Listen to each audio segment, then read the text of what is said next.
கலைஞர் மகளிர் உரிமை திட்டம் வரலாற்றை திருத்தி எழுதிய திட்டம் என முதலமைச்சர் மு.க.ஸ்டாலின் பெருமிதத்தோடு தெரிவித்தார்.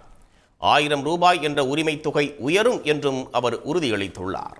வெல்லும் தமிழ் பெண்கள் என்ற பெயரில் தமிழ்நாடு அரசு சார்பில் சென்னையில் பிரம்மாண்டமான விழா கொண்டாடப்பட்டது.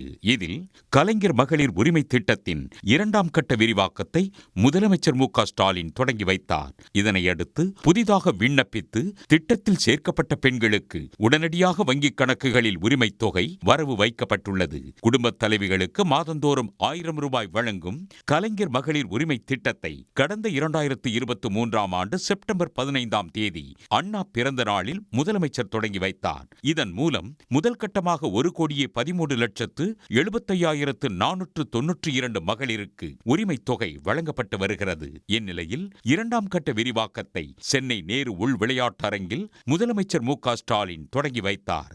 நமது முதலமைச்சர் அவர்கள் தொடங்கி வைக்கிறார்கள். ஒரு மிகப்பெரிய கைதட்டலோட everybody together.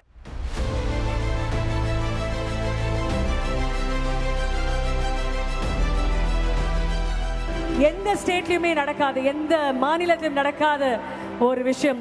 1 கோடிக்கு மேற்பட்ட மகளிர் இதனால கண்டிப்பாக தொடர்ந்து கொடுத்துக்கிட்டே இருப்போம் அப்படின்றது இந்த அரசு நமக்காக பண்றாங்க. அதற்கு ஒரு பெரிய பெரிய நன்றி, ஒரு மிகப்பெரிய கைதட்டலும் இந்த கலைஞர் மகளிர் உரிமை திட்டத்தின் விரிவாக்க பகுதிக்கு. 2ஆம் கட்டமாக 16,94,339 பேர் என மொத்தம் 1,30,69,831 பேருக்கு கலைஞர் மகளிர் உரிமை தொகை அவரவர் வங்கிக் கணக்குகளில் வரவு வைக்கப்பட்டு வருகிறது. பின்னர் நிகழ்ச்சியில் பேசிய முதலமைச்சர் 1000 ரூபாய் என்பது வெறும் தொடக்கம்தான் எனவும் உரிமை தொகை உயரும் என்றும் தெரிவித்தார்.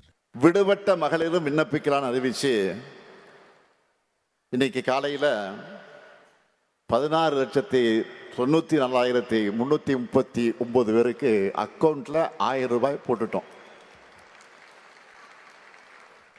இனிமே தமிழ்நாட்டில் இருக்கிற 1,30,69,831 சகோதரிகளுக்கு 1000 ரூபாய் மாசம் தொடர்ந்து கிடைக்கும்.